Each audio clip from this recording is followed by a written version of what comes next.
সন্দেশখালী এখনো কার্যত প্রায় উত্তপ্ত। এমত অবস্থায় দাঁড়িয়ে আজকে সিপিএম এর রাজ্য কমিটির সদস্য গার্গী চ্যাটার্জি সহ একাধিক বাম প্রতিনিধিদের নাজার যাবার আগে আটকে যায় যেমন পুলিশ, তার পাশাপাশি নাজাটে আজকে সিপিএম এর কর্মী সভা ছিল। নতুন করে 23 জায়গায় 144 ধারা জারি হওয়ায় সভা বাতিল করল সেখানকার পুলিশ। উপস্থিত ছিলেন সিপিএম এর পলিট ব্যুরোর সদস্য তথা সিপিএম এর রাজ্য সম্পাদক মোহাম্মদ সেলিম থেকে শুরু করে এবং সিপিএম নেতা সুজন চক্রবর্তী থেকে শুরু করে নিরাপদ সর্দার সহ একাধিক বাম নেতৃত্বরা। সন্দেশখালীতে নতুন করে যাতে হিংসা না ছড়ায় তার জন্য নতুন করে 23 জায়গায় 144 ধারা জারি করা হয়েছে ইতিমধ্যে সেখানকার প্রশাসনের তরফ থেকে। কি হচ্ছে সেই ঘটনার দিকে নজর রাখতেই হচ্ছে। নজর রাখুন ভিশন প্লাস নিউজে। এমন খাওয়া খেয়েছে যে ধরা পড়ে গেছে।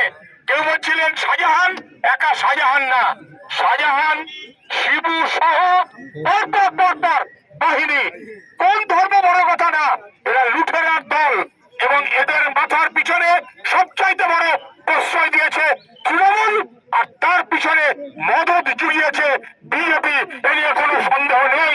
শাহজাহানের সঙ্গে অভিষেকের ছবি আপনি পাবেন, শাহজাহানের সঙ্গে একই রকম ভাবে শুভেন্দু অধিকারীর ছবিও আপনি পাবেন। এখন অসভ্যের মতন কথা বলে লাভ নেই। পুলিশের ঘেরাটোপে ছিল, তারা বাজি রেখেছে, বাজি রেখেছে, পুঁথি রেখেছে, তিথি নক্ষত্র রেখেছে।